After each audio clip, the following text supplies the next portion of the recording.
My name is Rachel Mitacek, and I'm a PhD student in the Food Science and Nutrition Department, working under the guidance of Dr. Ishmael. My research is looking into the optimization and utilization of protein from pennycress oil seeds based on protein structural, functional, and nutritional quality. Today, I wanted to use this time to talk about potential uses for pennycress and camelina protein and oil in the food industry. The oil and protein produced by pennycress and camelina serve as two food ingredients that will bring high value to the crops, not only for producers, but also the farmers. As Vaidehi had discussed, we have been researching the oil and protein for their potential to be incorporated into various food applications based on their nutritional, functional, and flavor contribution. I wanted to start out by talking about what pennycress and camelina oil can replace. When I think about oil, I think about frying and cooking oil. Particularly, I think about canola oil. Canola oil is the most widely utilized vegetable oil in the world. And camelina and pennycress come from the same family of oil seeds as canola, known as the Brassicaceae family of crops. Some other common crops in this family are mustard, horseradish, broccoli, and many more. Camelina and pennycress oil have the ability to be competitive with canola oil as they have many of these same characteristics as canola oil, and they can give an environmental advantage and are more nutritious. Additionally, canola is a GMO crop. It was genetically modified from rapeseed to eliminate the uric acid, a compound found in the oil known to have many anti-nutritional properties. Through the research at the University of Minnesota, we had discussed last week with Catherine Frells, pennycress and camelina are being traditionally bred to eliminate uric acid, making these oil seeds non-GMO crops for food use. So aside from being utilized as a cooking or frying oil, let's look at some other products that pennycress and camelina can be incorporated into. Here we have some salad dressings. Salad dressings are typically an oil base. Pennycress and camelina oil can replace the soybean oil, canola oil, or olive oil, and many more that are typically found in salad dressings. If we look specifically at this wishbone vinaigrette, we can see that there's a separation of the oil on top. Does that look familiar? In many other salad dressings, such as the Olive Garden brand that we can see here, the mixture looks homogeneous or unseparated, requiring no shaking prior to using it. This has been made possible by the addition of eggs. The protein in eggs works as an emulsifier, or an ingredient that can combine two typically unmixable substances like oil and water. This is because protein has hydrophobic and hydrophilic, or water disliking and water liking properties that can interact with both substances, and we call this mixture an emulsion. Pennycress and camelina protein contain admirable emulsification properties that could replace egg whites in these dressings to make a nice vegan product that you would not have to shake. Another food item that I think about when thinking about emulsions is mayonnaise. Mayonnaise is a mixture of oil and water that is typically combined with eggs. Again, pennycress and camelina oil could be utilized as the oil component, and then the protein could be utilized as the emulsifying agent. Plant proteins such as pennycress and camelina contain many other functional properties, such as foaming. Now, I feel like you're thinking about soap suds as soon as I say the word foaming, and wondering how I'm going to incorporate foaming as an important function of food items. Well, looking at these different bakery items, cakes, breads, muffins, we can see that pennycress and camelina oil have the ability to replace several of the oil ingredients, but something else they have in common is a structure.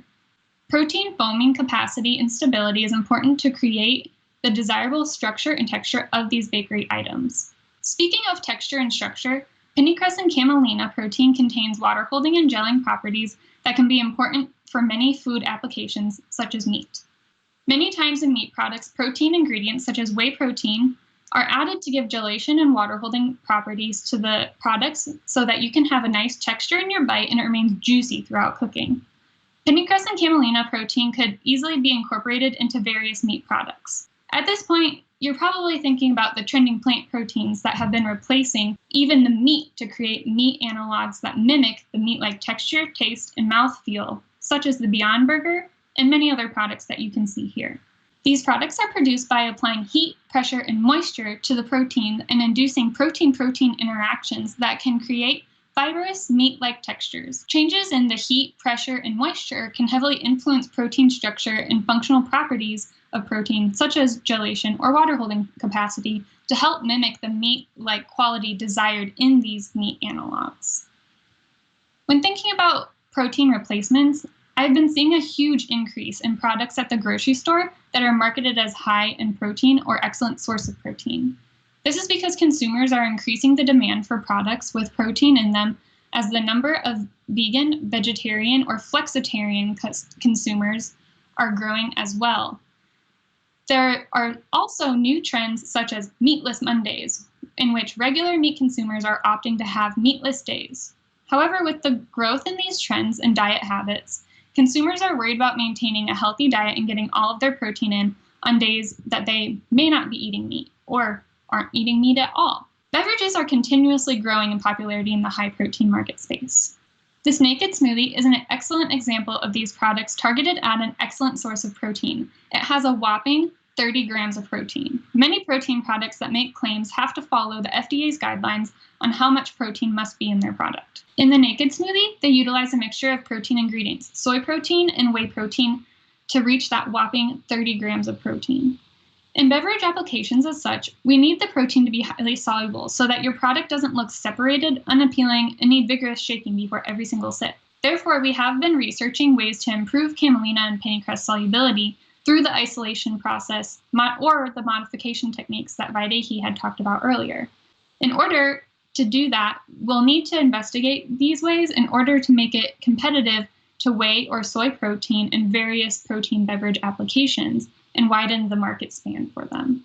Other popular products that are high in protein are snack bars. The snack bars we are looking at utilize various types of protein that Pennycress and Camelina can replace. These protein ingredients may be serving functional purpose, such as the eggs utilized in this RX bar, that keep the bar cohesive, or they may be serving a purely nutritional purpose, or maybe they're serving both nutrition and functional properties. There are several product types that I did not talk about that pennycress and camelina oil and protein can replace. However, there's always the problem with plant protein flavor or unfamiliar texture, especially when attempting to mimic meat or cheese or yogurt products. These are areas of focus for research to produce plant protein products that give desirable characteristics while maintaining nutritional quality. Oilseeds like pennycress and camelina have great potential to serve as commercial ingredients, whether as oil or plant protein. As I have mentioned, oilseeds are widely versatile and can be incorporated into many different food products, serving a functional, flavor, or nutritional purpose. Ultimately, the commercialization success will rely on the work of the Forever Green Initiative and the Plant Protein Innovation Center to investigate optimal processing conditions in order to maximize functional and nutritional quality of these emerging ingredients. There is so much room for research and development towards creating new and novel products that incorporate pennycress and camelina ingredients. Creative chefs like Beth Dooley have already begun exploring potential for new recipes with these ingredients. We will next spend some time with Beth Dooley showing off the potential uses for camelina and pennycress, and then we'll be available for questions after. Thank you very much for your time.